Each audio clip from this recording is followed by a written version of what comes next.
I think we can start, You can Deepika, add everyone. Yes. after the people will join by the time the keynote lecture starts. Yeah. Yes, sir. Please go ahead. Thank you so much, sir. Good afternoon, everyone. As a just wait a minute. Good afternoon, everyone, distinguished speakers, respected panelists, and esteemed colleagues, and all the participants joining us from across the Asia Pacific. On the behalf of Asia Pacific Association of Agricultural Research Institutions, APARI, and the Asia Pacific Community of Practice on Food Loss and Waste, it is my pleasure and genuine pleasure to warmly welcome you all to today's sessions. And my name is Deepika Trivedi. I'm working on APARI as a Senior Technical and Admin Associate.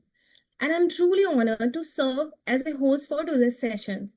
So your presence are today reflects not only professional commitment, but also shared a responsibility towards more sustainable, equitable, and food system, which is our reason and beyond the reasons. So before we start today's sessions, let us take a moment to reflect our truly inspiring, impactful journey of our FLAW Corp so far.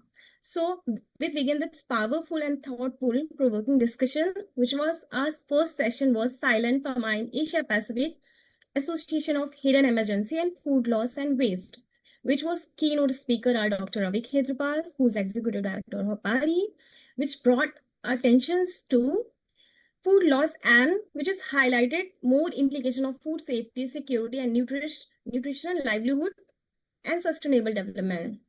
Then our second session was new strategies on handling waste in animal agriculture system for controlling GHG emissions, which is a strong climate and dimensions of policy approaches. And that session was keynote speaker was Professor Pramod Pandey, and also he shared science-based policy relevant, which was waste management directly and climate actions. And our third session was led by highly respected Professor A.K. Dixit from IIT Bombay, who focused on management of food waste technological options. And that session was truly commendable and highly innovative, scalable, and technologies, which was focused on how to we can save, how to we can manage the food waste. Also, after that, our fourth session was we had privilege to learning Professor Vinisha Piati. She is Executive Director of International Institute of Waste Management, India.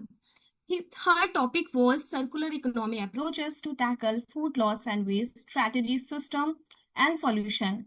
And that session was really inspiring how to we can circulate economy and approaches. And we can do together. This session have not raised awareness, but also we can create strong actions together. We can build a connecting policy, innovation, and practice. And this is more important. We can do future collaboration with cross country and how we can make it community of practice.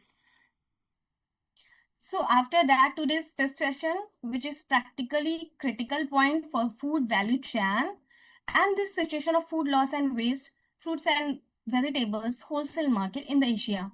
And this topic really special for us because of this is very important. We are everyday eating, and I have one storytelling here. Here I'm living in Thailand, and just near we have Asia's biggest, largest fruits and vegetables wholesale market. And this market is incredibly vibrant. And when I saw, then I realized how to we can manage, how to we can save the food. So we can serve the people who really needs. So after that, now we are starting collective efforts, knowledge share and innovations. And after that, formally, now I'm opening remark. It is my great honor to invite our leader whose guidance and always supporting, always motivating to start something innovative which we can serve our sustainable development. And he is Dr. Ravi Khetrapal, Executive Director of APARI. And his work on agriculture research management, international collaboration, and policy engagement across the Asia Pacific. After that, his commitment to address critical challenges such as food security, climate, sustainable circular economy. And after that, he believed me. Thank you so much, Dr. Ravi Khetrapal, to believe us and believe me To initiate this important session, may I now invite kindly Dr. Ravi Khetrapal. Please now opening remark. Thank you, sir. Now over to you. Thank you, Deepika, Thank you, sir. and welcome to all the participants in this community of practice of APARI, of which Deepika gave a brief highlight. But for those who are joining for the first time, let me say this is one of the three community of practices we are having. It was inspired by the success we have on the Asia Pacific biopesticide and biosolution community of practice, which is going on since more than a year and which has attracted a lot of global attention and even the global partners to co-host with us. Then we started on our SKDF WTO project outputs. We started one on the public-private partnership. We talk a lot on public-private partnership, but on the ground, what is it? Where are the lacunae? How we can have partnership principles? How we can move ahead, especially for promotion of agriculture trade, because we work mainly on the WTO issues on that platform, and that uh, kind of a community of practice also gave us a good inspiration to be more connected to the relevant people in the region. And from there, when Deepika joined Apari way back as an intern, we were thinking how to really get new thing hosted. She was very eager to start. And once she joined as a research associate, then we thought we will have this. We picked up this topic of food loss and wastage. And this topic was picked up based on some of the very inspiring, amazing publications from FAO, which actually we thought that needs to be pushed forward instead of spending so much of energy just on the investments of the inputs and all. If we can save food loss, we can really feed a lot of hungry million people without producing more. That was the key thing. Like what we saw was in production side, if you can save 1% of the crop loss in the field as published in Nature, if you can save just 1% of the crop loss globally, you can feed 25 million people. This publication itself was an indication that focus has to be more on the grandmother's advice, what is saving, like we all learn in our home. When we keep the tap half unturned and when we don't switch off the light and, in a room and go on to another room, those kind of things is what we actually need.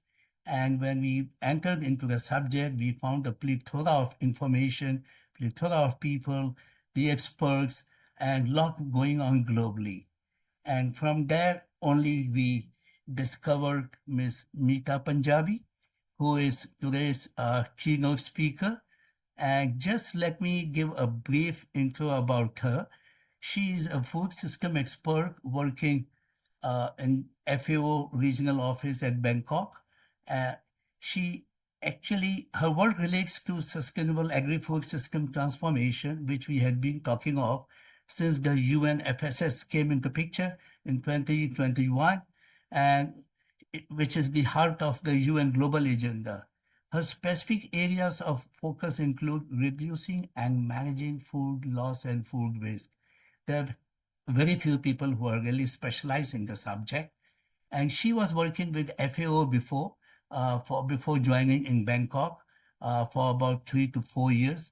And before that, she worked 10 years as a head of a creative agri solution, where which is a consulting firm in agriculture. And she actually had a large scale research projects, managing multidisciplinary team, coordinating with leading multilateral organizations, and so on.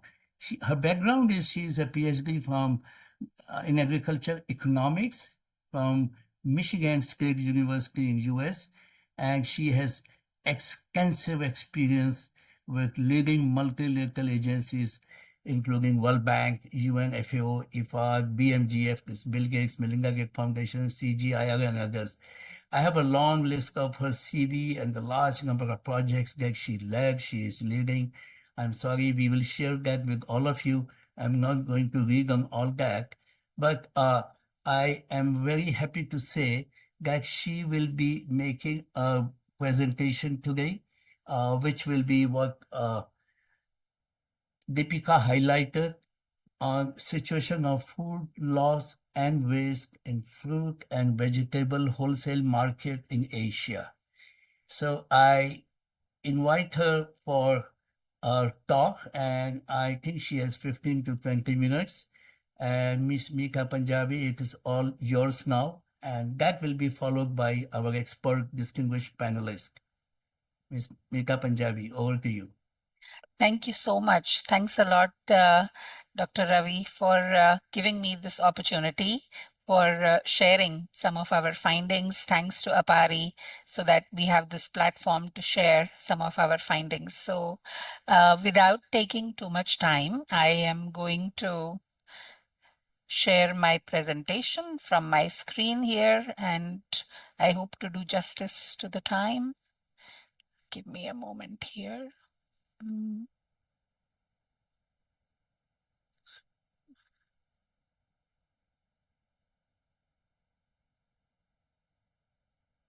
Okay.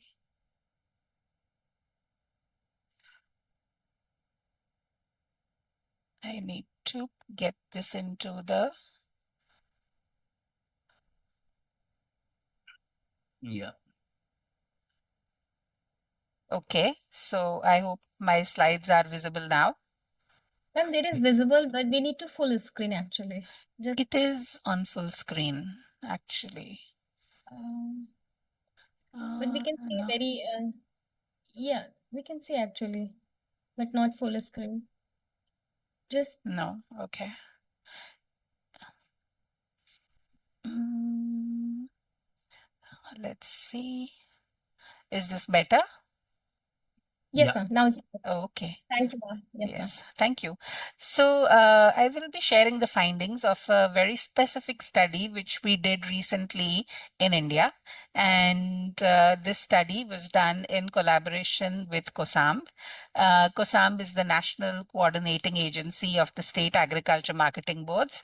And the leading officials from COSAM, Dr. Yadav and his colleagues, have also joined this call. So I'm glad they are here to also listen in and share their insights. So as the title suggests, this is a comparative assessment of food waste management practices in selected Indian fruit and vegetable wholesale markets. So you're already seeing some pictures, right? If you go to the leading markets, like the Delhi market, Azadpur market, the leading one in Mumbai, Vashi, the Pune market, what is the situation of food waste? What is the volume of food waste? What is the situation? How they are managing? And are there any best practices, things that we can do better? So that is kind of the topic of discussion. But before we get into the details, just to orient our thinking about the level and the quantum of losses, and Raviji also just pointed out, can you sit back and think and guess what this number is? That what percentage of the food produced globally does not go for human consumption? It is either lost or it is wasted. What percent? Is it 1/4 of the production? Is it 1/3? It is 1/2 of the global production. Take a guess and see. Now, if we go to a particular wholesale market, like one particular wholesale market in Delhi, and we know our landfills are all piling up, right? We see huge mountains of landfills from one wholesale market. This is one of the leading wholesale markets. How many tons of organic waste or food waste go to the landfills on a daily basis? We are talking on, everyday basis. Could it be, your guess could be 20 tons, 50 tons, 100 tons? What is your guess? Okay, the answers are there as we move ahead, but just for us to reflect. Another thing, if you have 100 tons of food waste, how much of energy can you generate from it if you have a bio-CNG plant or some methanation plant or some technology? It's approximately close to a very high figure of US dollars 3,500 per day, or approximately INR 3 lakhs. on a daily basis. This is the gross revenue.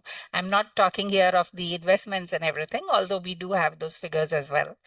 Comparatively, if like I'm a wholesale market and I'm shipping that 100 tons of waste on a daily basis to the landfill, so I'm giving money to the contractors who are taking that waste, right? And I'm paying them.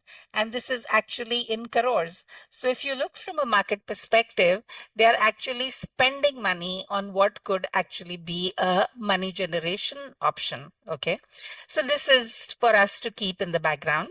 And with that, we come to some of the key themes that we will be talking about today. Having a brief global overview of what is the extent of food loss and waste, and then what implications does it have for our food system. And then we go down to specifically assessing the food waste management in wholesale markets. What are the existing practices and the impact? And also, if you have a best practice, what is the impact of that? We cannot ignore the situation of food safety, sanitation, and hygiene in these wholesale markets, because that is where our food is coming from, and we have to be extremely it's a very critical topic, but we will see what the situation actually is. And then we are talking about some of the pilots that we are currently initiating for tracking of food loss and waste, and also probably a case for investments in fruit and vegetable wholesale markets at the end of it. Starting with like FAO's key definitions. So FAO's, according to to measure something, you have to define it correctly, right? So the agreed upon definition is that food loss is considered on-farm losses from starting from post-harvest and up to processing and packaging, but before the retail. Okay, so what happens on the farm, the losses that happen on the farm, pre-harvest losses are considered as a damage. Post-harvest and before retail is considered technically as a loss. And then what happens at the retail and our household level, what we do is considered as a waste. So that's kind of the technical definition. And as we said, like 1/3 of the food produced globally is lost or wasted. The estimated value of this is about 100 trillion US dollars. The environment impact is 8 to 10% of the GHG emissions come from food loss and waste. And this is largely methane, which is much more potent than carbon dioxide for the climate impact. And we are already seeing the heat impact in India, the highest temperatures ever. The social impact, Raviji captured it so well. We have 673 million people undernourished, while 1/3 of the food that we produce is being wasted. So there is a call for action to address this. There is the SDG target of 12.3.1, which is halving food waste and reducing food losses. Halving is reducing food waste by 50% and reducing the losses along the value chains. There is the Global Methane Pledge, the COP29 declaration on reducing methane from organic waste, the food waste breakthrough. And if all of you are aware of the nationally determined contributions which committed, which countries have committed to the climate impact, in the earlier version, food loss and waste was not included, but in the revised NDCs, food loss and waste is an important component of the climate index. So there's a very strong recognitions at all global levels. What is FAO doing? FAO has a regional strategy on food loss and waste to create awareness, supporting countries to develop their national policies and strategies. FAO is the custodian of the food loss index, so it's supporting country to gather the information for the food loss index, identifying hotspots and intervention to address challenges, and supporting multi-stakeholder approaches to address food loss and waste. So this is basically the regional strategy which we are implementing. It's very important to see the philosophy of food loss and waste, okay? Because it's very, food waste is generating energy. So should all waste going to be generating energy, or is there more careful way of doing this. So according to this philosophy, we have to prioritize, and first and foremost priority is to reduce to the extent possible the food loss and waste, so that it can be used for human consumption. The second point is to try and reuse it, reutilize it, and recycle it in whatever form that is possible. So, we save the food. It could be going for human consumption, it could be going for animal feed, and or it could be going for recycling to produce some other products. And only in the end do we send whatever is remaining to the landfill sites. So it's, we have to be very careful, because whatever food waste is there which can be reused should not be going into recycling. So, that's a very important philosophy that FAO follows and propagates. And finally, it's just a sense of moving from the linear food chain, food value chains. We've been hearing about production to consumption, farm to fork, everything. But we are now changing this thinking to a circular loop that, food production, consumption, that's not the value chain stops. Following consumption is the valorization of waste resources to new products, recycling. There is a whole new sector called the bioeconomy sector, which is valorizing waste of various forms, for example, fiber from banana waste, etc. But circularity is nature's blueprint for sustainable models. Okay, why are we saying that? Because nature has not created anything as quote unquote waste. Okay, any plant, any leaf that dies goes back into the soil as organic manure. So that's the way nature is made, and that's how we have to go back and rethink our approaches. And emphasizing a bit about this very specific study. So we wanted to emphasize that these wholesale markets, while they are very key important distribution points for food, these are also epicenters of food waste. And in India, they have also been termed as bulk waste generators. Why? Because these wholesale markets, they send up to 1/3 of the food waste that shows up in landfills is coming from wholesale markets only and only. So we can imagine why we use this as an entry point. And this was a first of its kind study to assess the food loss and waste footprint of wholesale markets, assess the methane mitigation potential, comparative assessment of best practices. And as I said earlier, this has been in partnership with COSAMB. And very specifically, what we did, we assessed the volumes and composition of food loss and vegetable arrivals, which helped us to assess the volume of the waste that is being generated, food loss and waste, and then what are the existing food waste management practice within a wholesale market, and what is the situation of sanitation, how are these markets complying with the solid waste management rules, what are the technologies for handling food waste at wholesale markets, and then, as I said, comparing assessment of the best practices. And the markets that were covered were the Delhi, Mumbai, Pune, Bhuvanpally, Surat, Indore, and the Coimbatore market in Hyderabad, I think.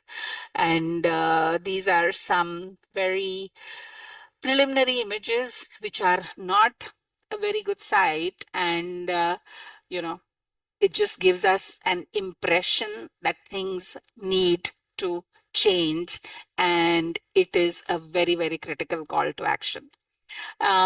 If we look at how the waste is generated, collected, and disposed, currently there is no segregation of the organic waste or the dry waste, and it is everything getting mixed up, going to the landfills, creating a lot of the water pollution, air pollution, and also foregoing a lot of opportunities. Basically, what happens in these markets is that, all waste together, dry waste, everything is piled up in heaps. The markets have hired contractors to ship it to the landfill, and they pay. They pay for shipping that waste from the wholesale market to the landfill. And I will not go into the details, but this is just to say that this study, a draft is available, and we have tried to estimate what are the methane emissions and what is the equivalent carbon emissions from the waste generated in these markets. And we also have seen that the compliance with the solid waste management regulations is very, very weak, and it needs to be strengthened. There are new laws in 2026, and so these markets can no more continue to do what they have been doing thus far. Coming to some good point of it, right? Best practice in Surat. This is the Surat wholesale market has a biomethanation plant, which is a 50-ton plant set up within the premises in collaboration with the private sector. So we heard about the public-private partnership. So how the private party has leased out the land within the wholesale market and is running this operation. This is not new. This operation has been functional for 10 years. So it's a fully proven model. Okay. And we see here some of the details, some of the technical details. A 50-ton per day plant produces about 2 tons of bio-CNG, and we have some estimations of the GHG emissions that were reduced. Most of the stock that goes in is the vegetable market waste, plus they are also collecting waste from the hotels nearby. And this shows that it is a fully financially viable plant. The details are here for the investments, for, so that the investor ready models are there for the investors to see and act. And so what has been the impact of this best practice? So along with this plant, the Surat wholesale market has also established a food processing unit within the market itself.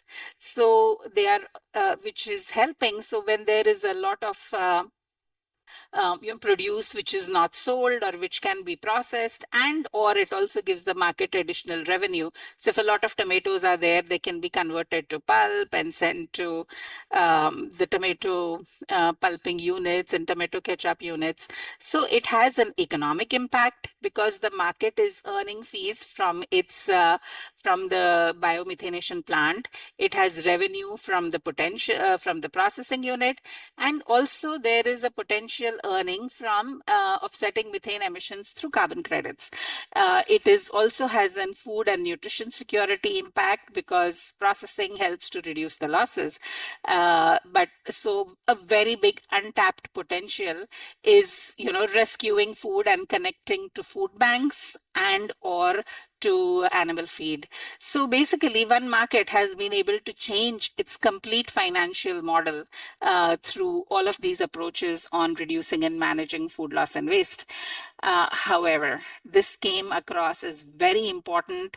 The alarming situation of sanitation, hygiene, and food safety, and we will show some pictures, really poor sanitary and hygiene practices, the foul odor, the food safety issues, the use of harmful synthetic dyes.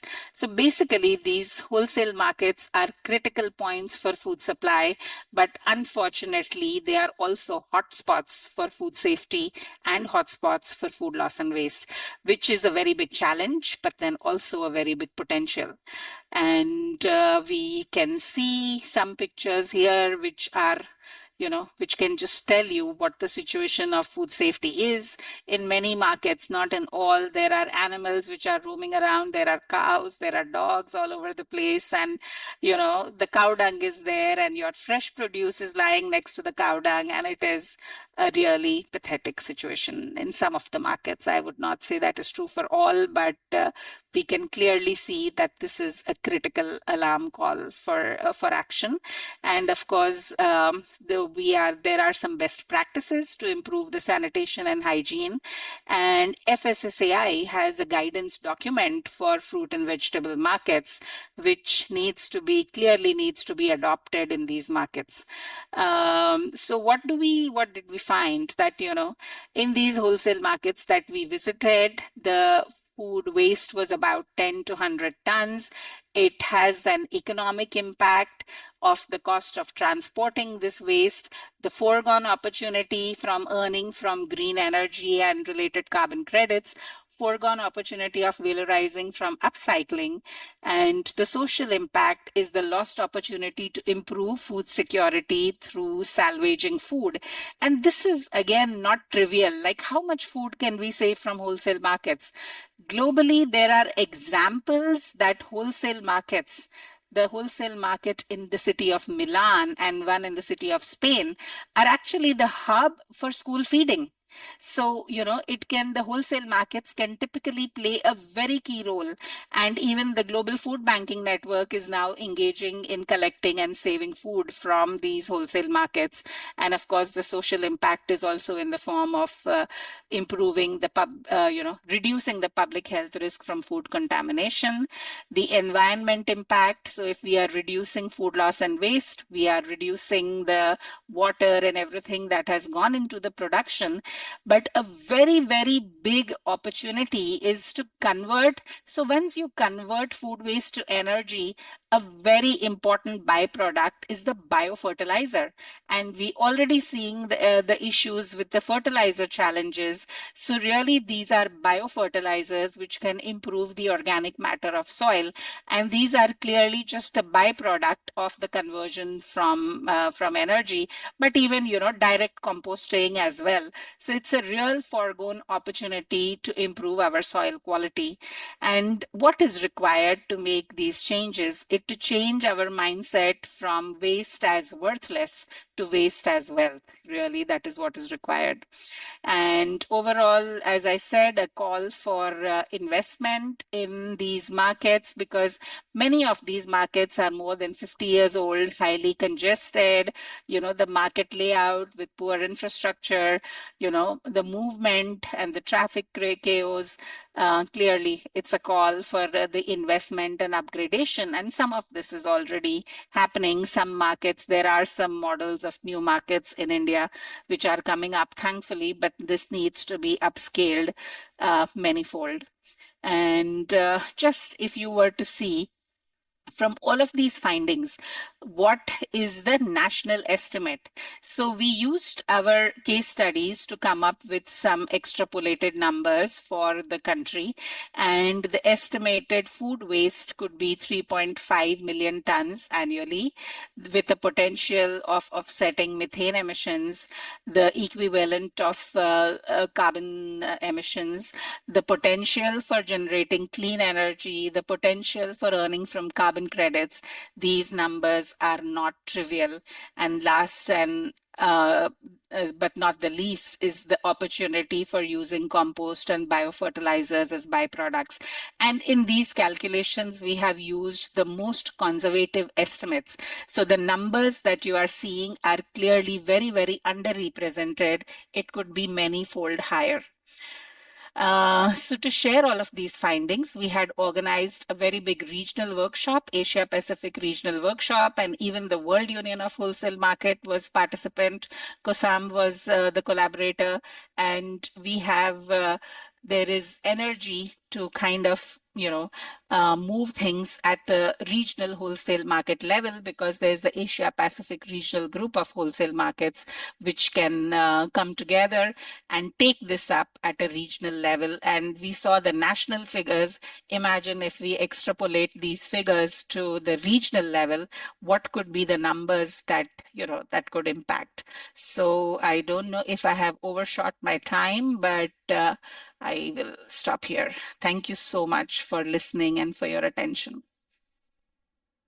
Thank you, Dr. Meeta Punjabi Mehta. It was beautifully presented, a complex subject in a very simple way. I think it was very comprehensive, very easily it could be understood by all. And the key points you generated was like how from linear to a circular model, from food production to when we talk of to going to the consumers, then there's a waste and waste valorization and all. The concept is completely changing. And the end of your talk, what I liked was a kind of a social mindset change, what you highlighted. And this subject actually needs a mindset change where we can go from waste to wealth, then waste to worthless or whatever you have called. That was an excellent message. We, I think, enjoyed the case study you presented, and especially for the Surat wholesale market, where you talked of the biomethanation plant, which actually did wonders. Actually, you gave a lot of good information to all of us. I'm not going to repeat that. But what I see is now with this wholesale market, things are getting mobilized. That is something which is a very positive sign, because they are the major hubs of the waste and how waste can be properly utilized from there. So with this, the final conclusion on national estimates you have given on potential for greenhouse gas emission reduction and so on, I think makes it a fantastic presentation. Before we open it to all the participants for questions, we have a specific Q&A session, and please permit me all participants to move on to the panelists who are there. And we have three panelists today. One is Dr. Manju Bala, as a principal scientist from Central Institute of Post-Harvest Engineering and Technology of ICAR in Ludhiana, India. She is an expert in biochemistry and post-harvest engineering, focusing on food quality, storage system, and value addition. She has played a key role in lab development, training program, and technology for enhancing nutritional security and reducing post-harvest losses. I can see clearly, Dr. Manju Bala, that you are quite engaged at the operational level on ensuring the minimization of the post-harvest loss. And I will start with you, Dr. Manju Bala. How do you relate your work with overall food loss, waste, and management, and what new points you can add or what comments you have on the presentation by Dr. Meeta Punjabi Mehta just now? Dr. Manju Bala, over to you. Good afternoon, sir. Thank you very much for giving me this opportunity to join this session. And also I thank our director, sir, for nominating me for today's panelist. And I congratulate Madam Meeta Punjabi Mehta for her very thought-provoking, informative and eye-opening session. Sir, I have made some presentation as discussed with Madam Deepika. If you allow me, I can first share my slides and then can give my discussion point. Go ahead. Can I share? Yeah, please go ahead. If you have 4 to 5 PPTs, please go ahead. I will skip. Otherwise, I have 8 to 10. I will briefly. Only 5 minutes. Okay, sure. Go ahead. Please allow me. Yeah, please go ahead. Yes. Ma'am, allow me to share. I allowed. Please share it. You can share your PPT. Okay, ma'am. Yes, ma'am. I'm not able to share, ma'am. I didn't get it actually, ma'am. Just like Meeta Punjabi already, ma'am, share. So you can share. If you have problem, you just send me. I'll share it. Share. Now it's okay. Yes, ma'am.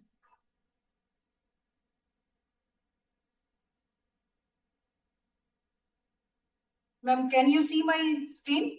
Yeah, please go ahead. Thank you, ma'am. Sir, I will briefly give the about the introduction about the food and vegetable scenario in India. Sir, India is the second largest producer of fruits and vegetables globally.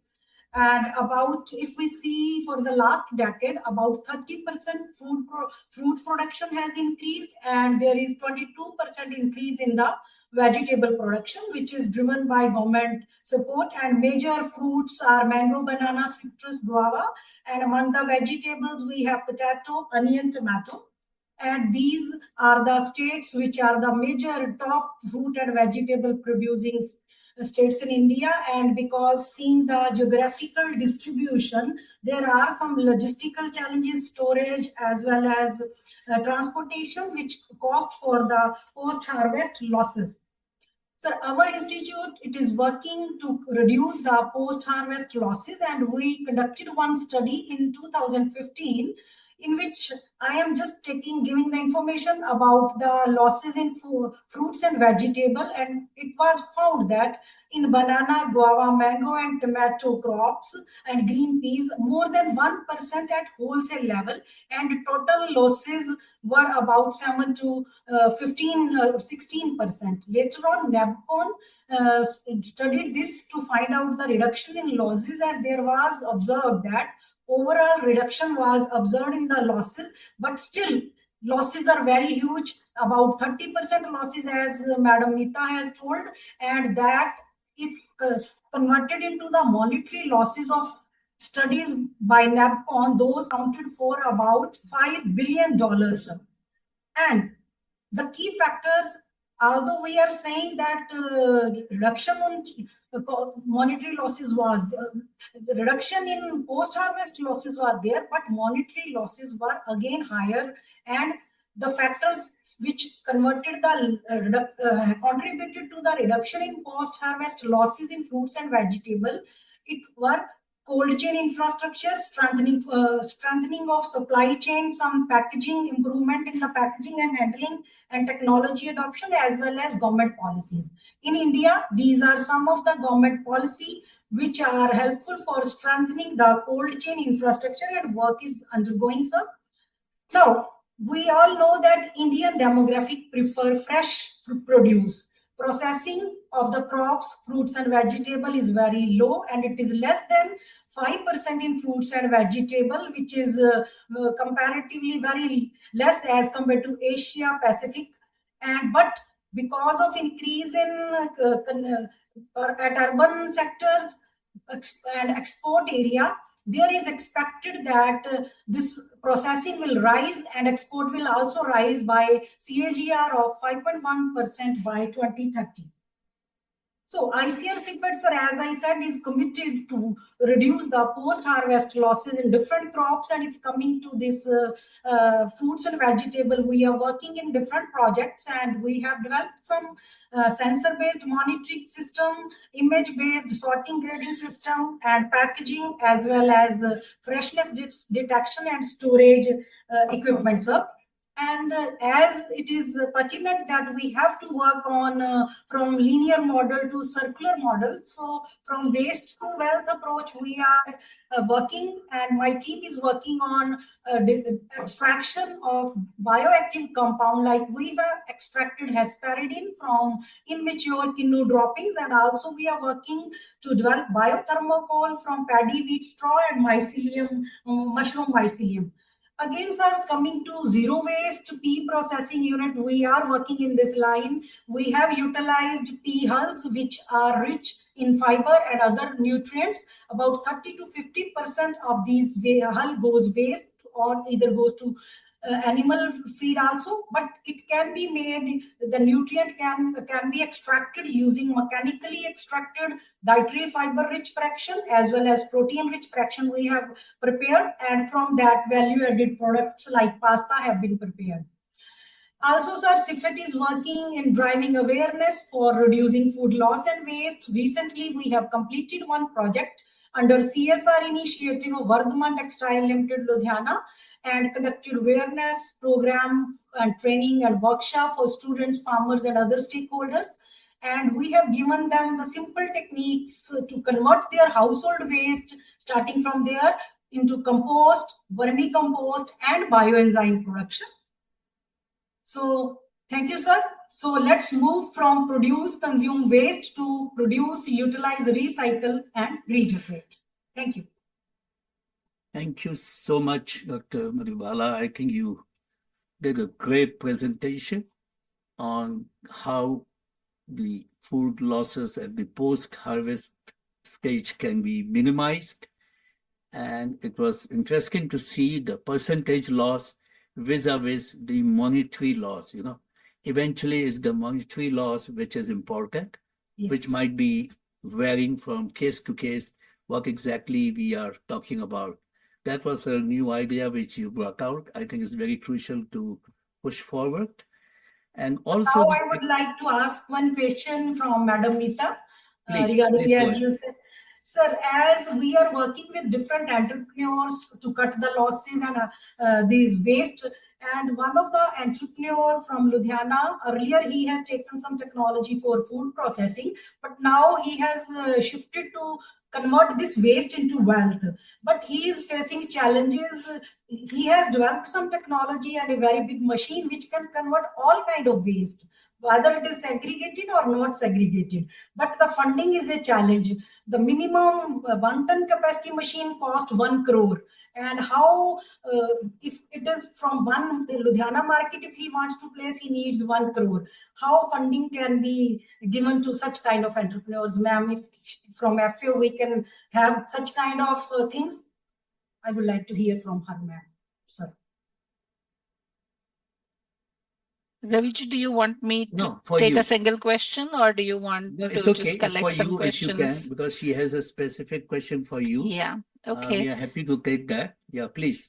Okay, so FAO, as we know, is a technical agency, right? So the collaboration is at the technical level, unless there are specific projects. So yes, direct funding is funding for these initiatives and startups is not there. But again, I think India itself has a lot of funding for green funds and for startups. So maybe that would be a better opportunity to explore, but we can have a discussion about it so we can, shed some light. Yeah. Thank you. Anything more, Dr. Manjubala, from your side? Thank you, sir.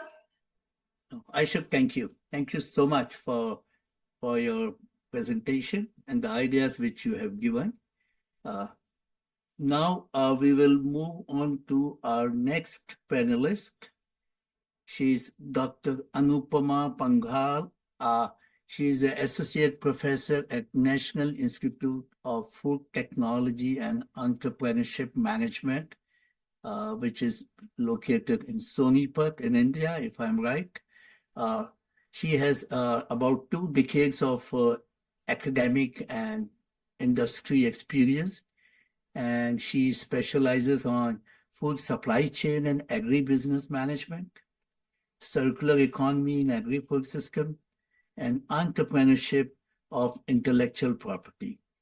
And more importantly, her work on blockchain-based traceability, IoT, and green logistics, they offer innovative solutions for reducing food loss in the supply chain.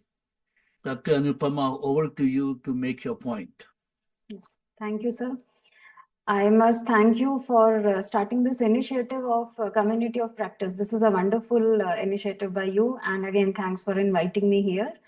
I am really thankful to Meeta ma'am and Manju ma'am. The presentations, both the presentations were really beautiful, wonderfully expressed the concepts and your views.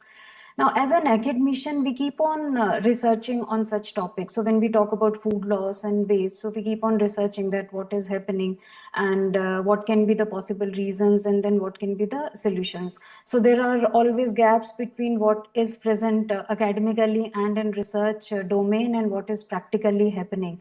So now based on the type of projects which I did, I must say that when Meeta ma'am and Manju ma'am, both of them have expressed food loss, the major reason for losses and especially the wastes happening in wholesale market. So that is basically because of infrastructure gaps.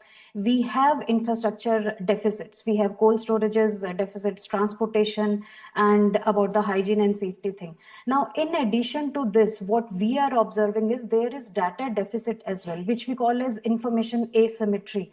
I'll put it this way that farmers, so hardly they are aware about the market demand before their harvest.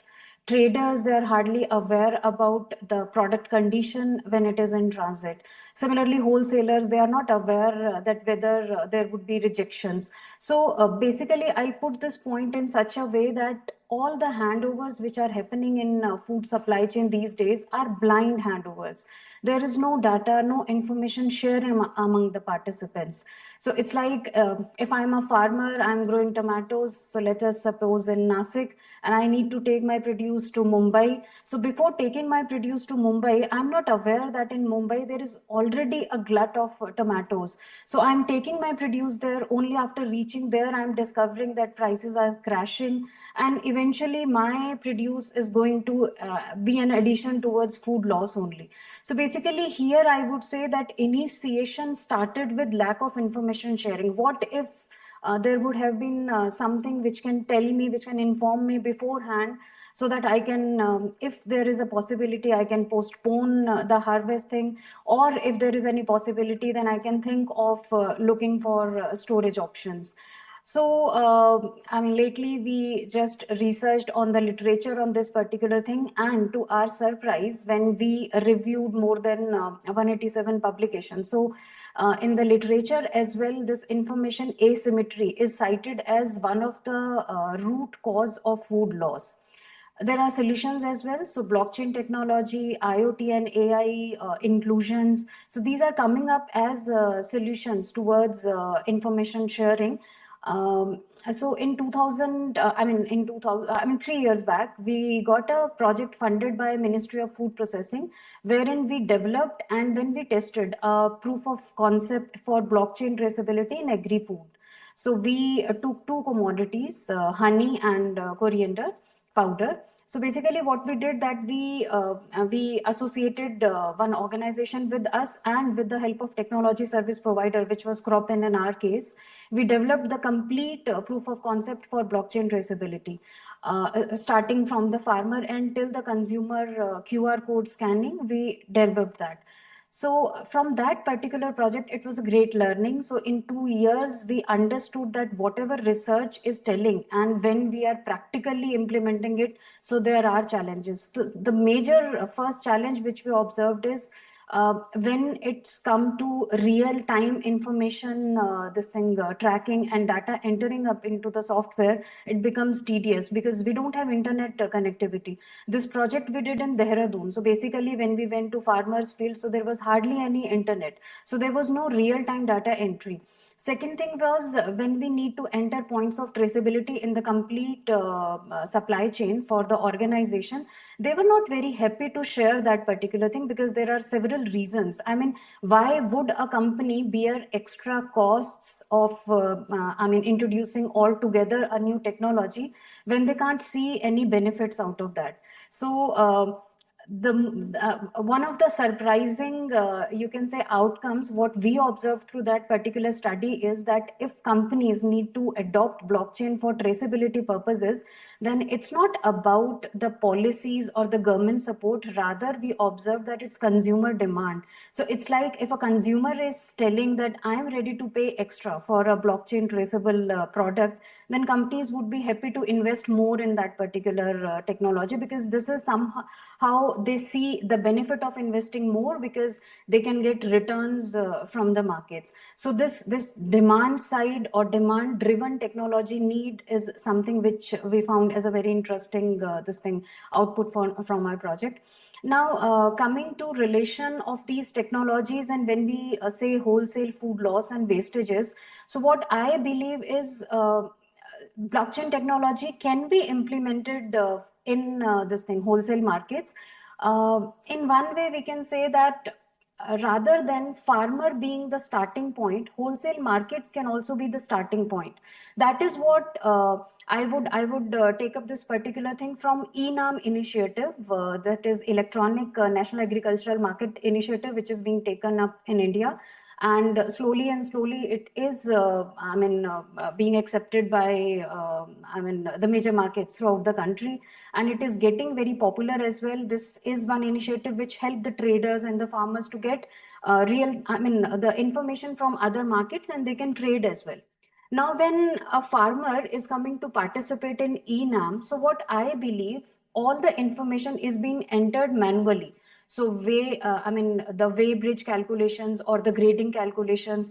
So I feel that if blockchain can be implemented at the wholesale level, so entry point becomes as soon as the farmer brings the commodity in the wholesale markets. So there, rather than manual entry of the data, this IoT based, sensor based entry can be done. Whole expense of this particular thing should be borne by the APMC markets rather than the expenditure or expense going to the farmer. So they can run it this way. And I researched a bit about that, what to do with the internet facility, because internet facility again is not so good at wholesale markets. As Meeta ma'am has really highlighted, we are infrastructure deficit there. So what can be done is, nowadays there is a concept of edge computing, which if can be explored, so that the real-time information can be stored through those equipments, and then later on, as far as even if a 30 minutes internet facility can be there in the market, so that stored data can be transported there. So I believe that blockchain can be there. It's like it will be giving a difference to a farmer and to a trader. So it's like if I say that, look, my produce is organic and look how fresh is this. So one way is this. But on the other hand, if my produce is blockchain enabled, then I can show that, look, my produce was harvested on 28th of April, and then it is taken in a temperature controlled vehicle. Temperature was controlled throughout the transit, and now you can scan it and can see the complete journey, what type of the any type of processing or any type of activities have been done in that particular journey. So that would be visible to the consumer. So one is this thing. Second thing which I wanted to discuss was about circularity, but I must say that Meeta ma'am and Manju ma'am both have discussed that particular concept very nicely. Valorization ka concept they have also touched about this. Biogas and this converters also Meeta ma'am have discussed. So I just say here only one thing, that these wholesale markets, they can be a hub of circular solutions rather than considering them as a source of landfill. So the only thing is, it's about the change of mindset. Training can be given, FPOs can be roped in, because it's not easy to expect from farmer level, but yes, FPOs can rope in into this particular thing. So that's all from my side, Ravi sir. Thank you again. Thank you, Dr. Anupama. That was very enlightening, very insightful. In fact, if I have to comment, in few words, you highlighted the key problem of asymmetric information, which is like lack of data, and then lack of data sharing also, information sharing, which is very crucial. And also the point on the private sector, for them to adopt this blockchain, they need to see the benefit of it. And that point, I think, is very crucial, which has to be highlighted further in our community of practice with those private sectors. We'll try to bring them in, if you can share the addresses and all. And that would be really great. And I think you supplemented and complemented the previous speakers in a very nice way. Thank you, Dr. Anupama. You brought a new dimension to the whole subject. Thanks. Well, friends, now we have to slightly rush.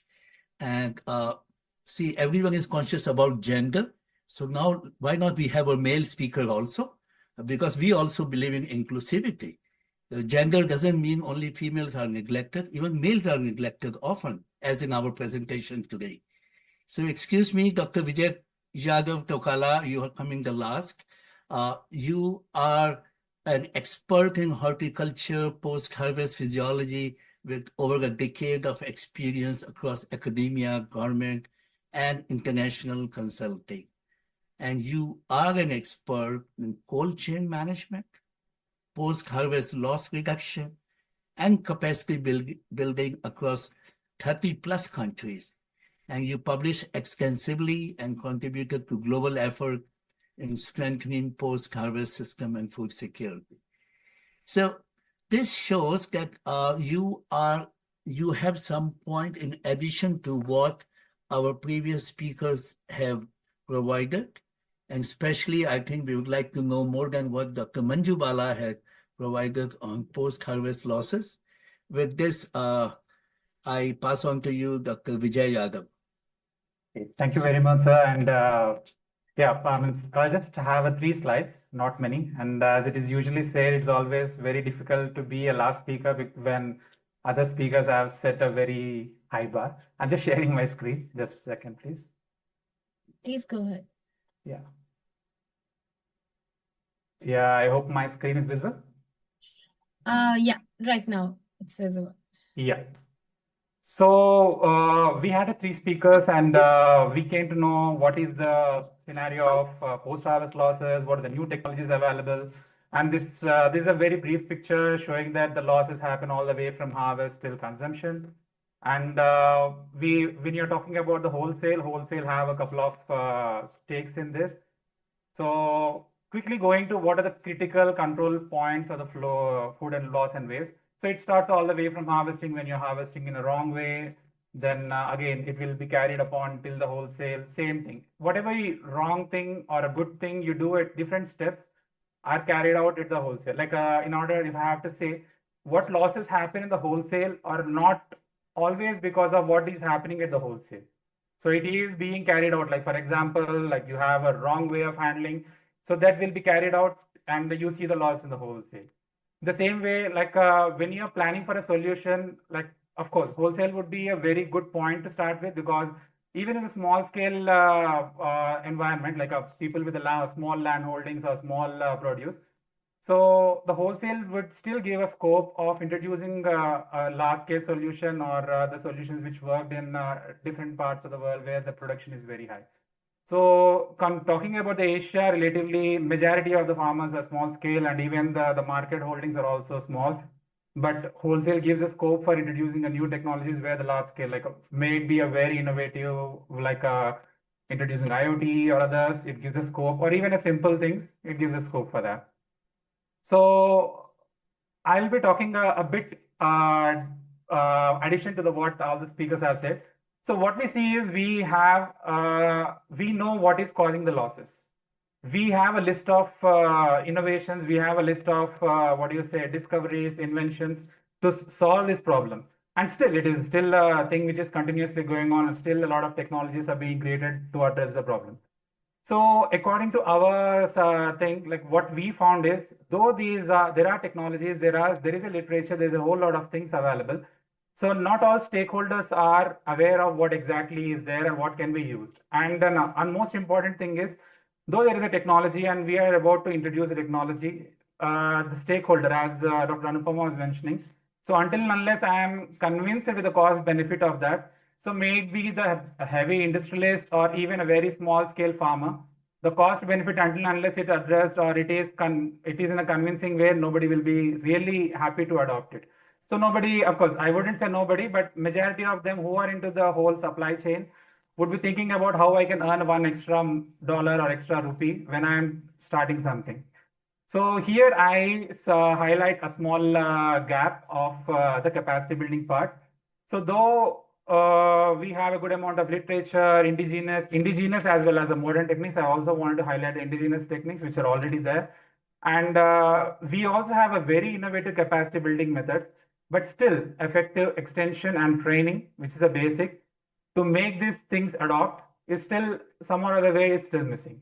So proper knowledge transfer at the grassroots level is still not in the way it has to be done. Like though we have done a whole lot of innovations and the literature combined, so but still if we don't have a proper capacity building part included in that, I'm sorry to say that it would be more or less like a working in a silos, and proper implementation is still missing because when the stakeholder is not aware.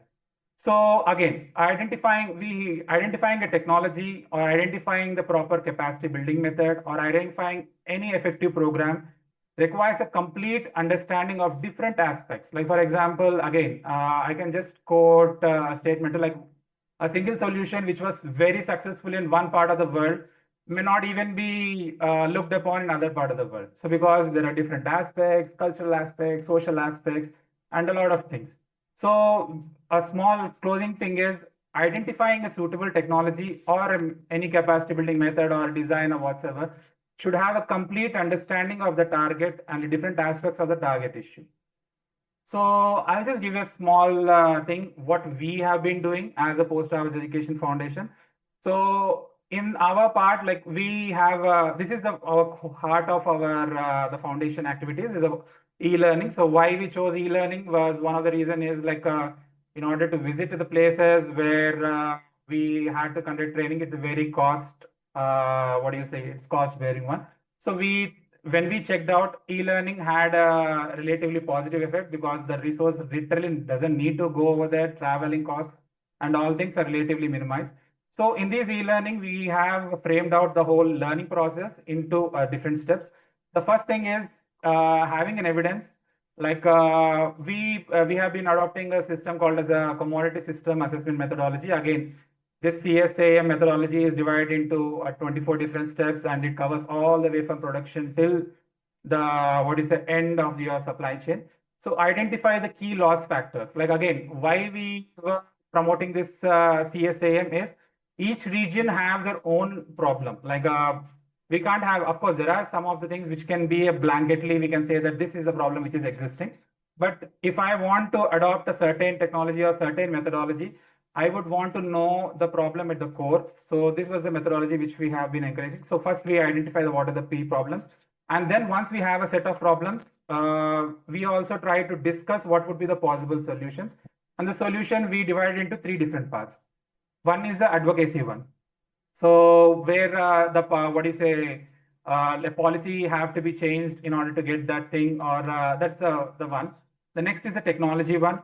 So if there is any technology that can be introduced, like again, depending upon the small scale or the large scale suitability of the stakeholder, the technology would be the thing. And third one is like if there is any knowledge transfer or anything part have to be introduced. So the solutions are again divided into three different parts. So advocacy will be going to a different set of people, and the technology will be going to the different set of people. Capacity building part will be going to a different set of people. So after the solution is identified, then the immediate thing, as Dr. Ranapam was also highlighting. So in immediate thing, what we look forward is doing a simple cost benefit calculation. Like we have a technology A, and currently, just like we do it in any research one, we have a control where there is no technology, and we have this technology or practice or anything which is being introduced. Make a simple calculation. What is the amount which I am going to spend in this technology or practice, and what is the benefit I am going to get? So that will not only be proper to convince myself in adopting that, and also it will be what do you say, it will be easy for what do you say, spreading it out into the society. So then after we have the whole setup, so we have the whole evidences.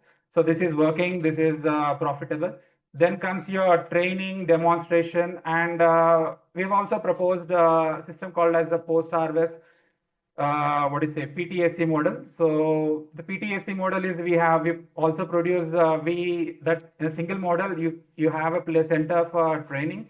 You also have a center for services. So training is very aware what all training components comes in.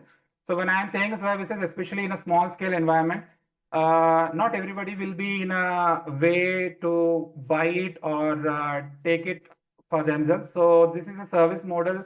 It has been practiced in a couple of countries. Like we had an example in Kenya, we had an example in Rwanda. So this service center rents a small simple technologies or for the farmers or the other stakeholders. And then what do you say, it's like a pay-per-use model. Like for example, I have a solar power cold room and I can bring us a couple of crates of a produce. I pay about maybe 50 cents or 10 cents per crate, and I use it to the point, pay-per-use model.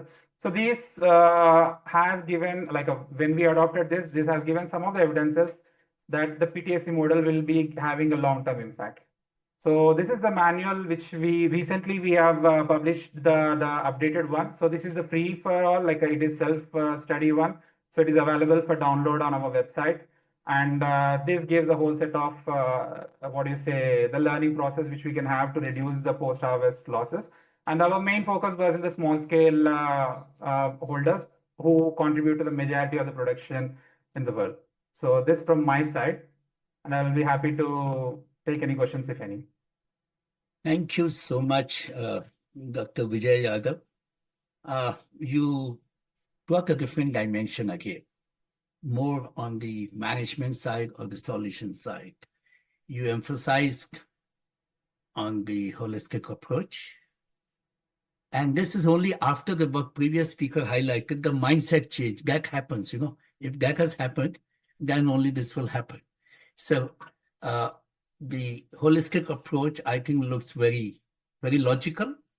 And also you talked about the solutions, like it can be advocacy, it can be technology, it can be a knowledge transfer based on what we are looking from the solution angle. And then you talked about the business model, which I really like, the cost benefit part, to make it relevant, to make it acceptable. I think this business model, what you mentioned, is something which is quite worth noting for all of us, and eventually the capacity building.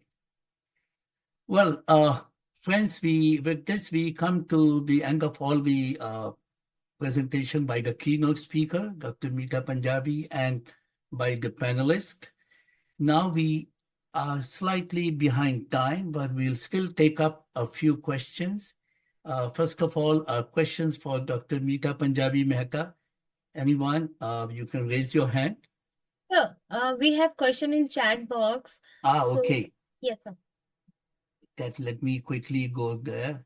Yes, thank you, sir. Is there any methane emission calculation conducted in research? If yes, I would like to hear this aspect from Abhishek Khadka. Dr. Meeta Punjabi. Yeah. So for the study that I mentioned, there is an environment expert who was associated, and there are the methane emission calculations using the existing tools that are out there. We can, discuss more offline on what specific tools were used for calculating the methane emissions from food waste. Thank you. Thank you.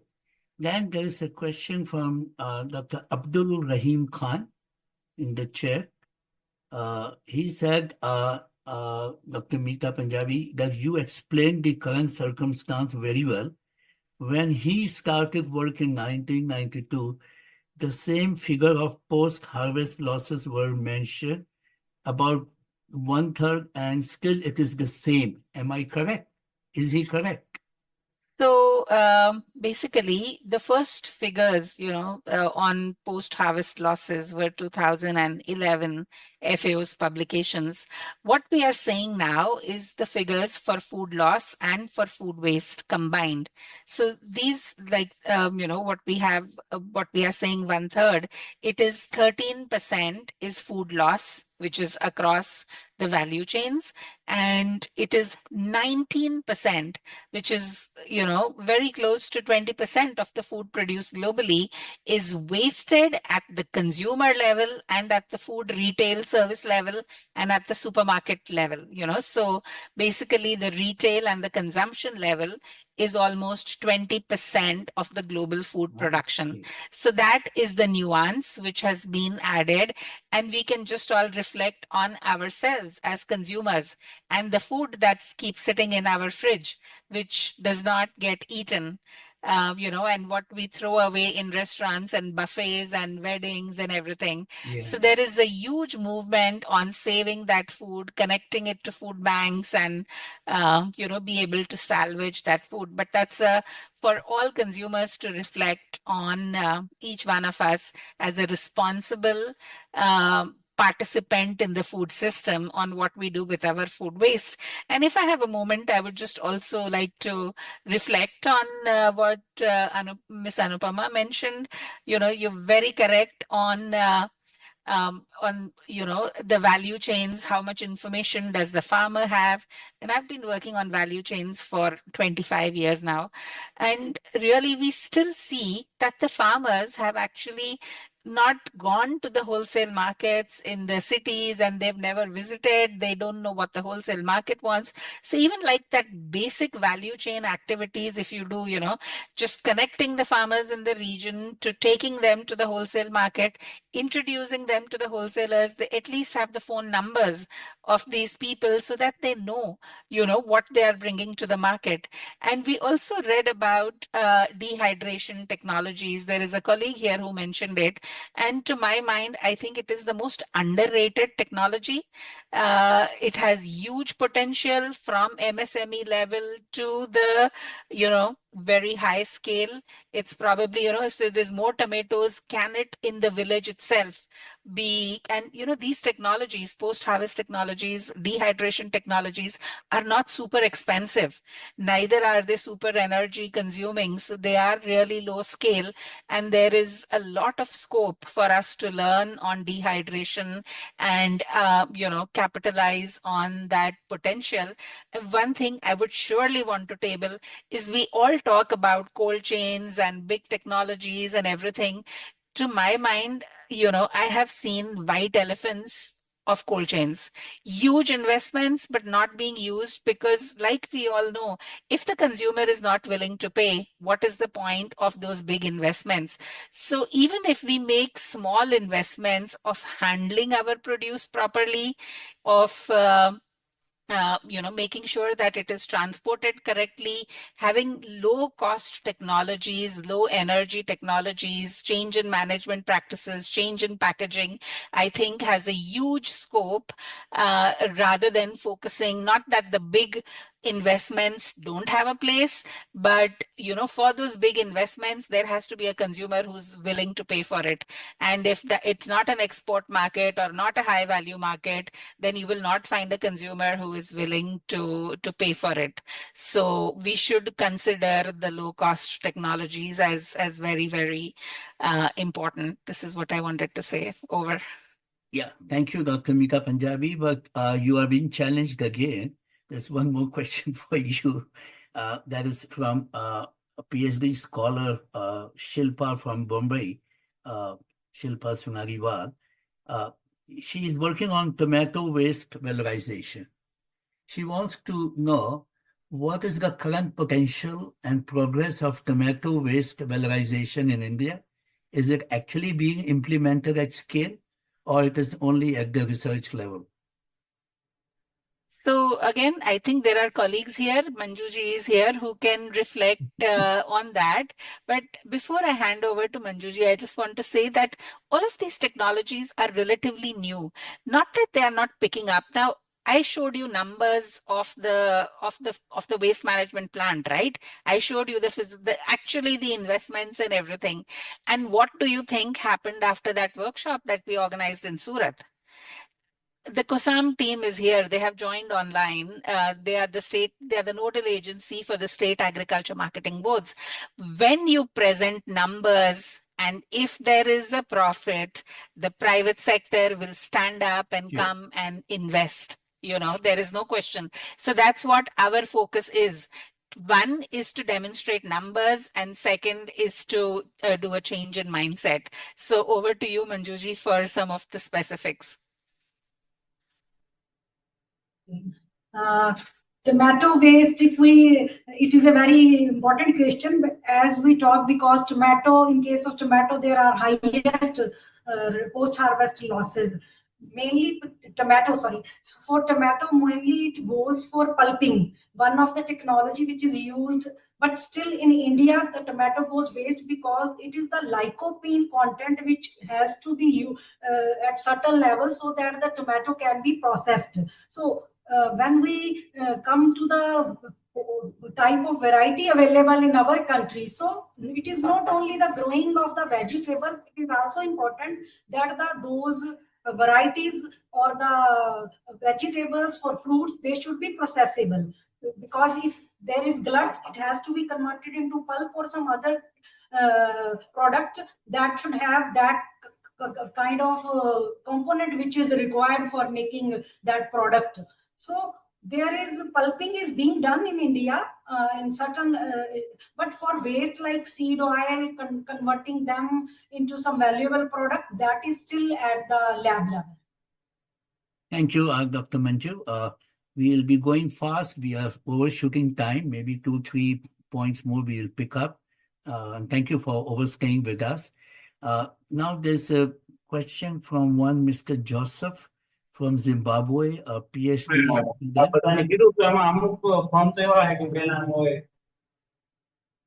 I'm sorry. Okay. Mr. Joseph is from Stellenbosch University, Cape Town.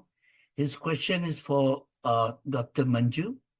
How India is the leading producer and exporter of dried onion? How? What are you doing to become an onion exporter? Dried onion, sir. Yeah. I have given, this is dried. As Madam Meeta told, drying is the very underutilized technology and very cheap. Even sun drying, solar drying, microwave drying, number of drying technology. Okay. So by drying, that can be exported, sir. Sorry That I for have disturbing, written. Dhaval. Please, your Okay, mute your thank you. camera. Thank you. And in fact, there are a couple of more questions, and we really ensure all the participants who have asked questions to get back to them. And we will direct their questions to the person or the speaker they are asking, because I think it's time to close, and many of us may have some other overlapping programs and all. But I would like to really thank all of you for a very rich presentation, to especially Dr. Meeta Punjabi, first of all, and to the panelists for really adding spices in the subject of, like, waste looks glamorous to me now. Normally, waste is not glamorous. You have added glamour to the waste. And one of the key output that will endure, I believe, is how we really look at the blockchain now as the technology is coming up. And secondly, what has come up from the Post-Harvest Education Foundation. I think the manual which Dr. Vijay was talking about, e-learning manual, is something that we all need to dig deeper, or maybe we'll request Dr. Vijay to give more about the manual in one of the future COPs. And okay, I will stop here. I will request Deepika to conclude with a vote of thanks now. Thank you so much, sir, for giving me. And as we are closing today's session, I would like to take a moment to express my sincere and my heartfelt thanks to our keynote speaker, Ms. Meeta Punjabi Mehta ma'am. And thank you so much for accept this call. And our second also distinguished speakers and panelists who give really real life experience which we are facing in not research based also, but in the real life also. And thank you so much, Dr. Ravi Khetrapal, for continue leadership and continue motivate me for leading this COP, and also all participants for active engagement and commitment. So today's discussion, once again, we are food loss and waste just not challenging. We can share responsibility, and then we can learn what we can do, how do we can reduce food loss and waste, and how do we can help. Like we are experts, so then we can help more, but journal people also working on that. So after that, if we can support, we can make hunger free world. And now thank you so much. Before going back, please open your camera so we can take a group pictures. And thank you so much for all participants and everyone. Thank you. Yeah, by the time you all smile for the photo, I Yeah, must yeah. thank, we had 70 plus participants today for Okay. most of the time, and that was very encouraging. And we have to use this platform. Anyone who wants to make any presentation at any stage, please contact Please Deepika open or your me. camera so we'll just Yeah. cheer up everyone. It's a platform for everyone, and we would like to use this platform in future more for developing a network of people who can do projects jointly, who can do scoping of projects in this subject, so that we make the subject more and more popular by our humble efforts. Yeah. Thank you so much. Thank you. Thank you. Thank you, Thank you everyone. very Thank much. you. Thank you. Bye. Bye. Thank you. Bye. Bye. Thank you. Thank you, Deepika, for all your efforts. Thank you. Thank you so much, sir. Bye. Thank you, ma'am. Thank you, everyone.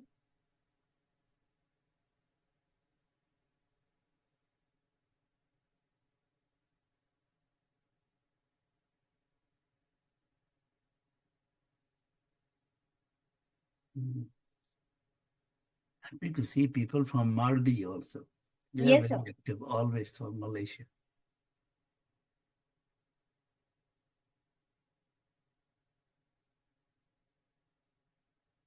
Deepika, you have to note down the questions which we could not I get already have and taken. send Yes, to the right speaker who yes, sir. Yes, sir. responds to Yes, the sir. participant, and we have to make a proceeding and share with Yes, all. sir. Definitely, sir. We'll share all of them.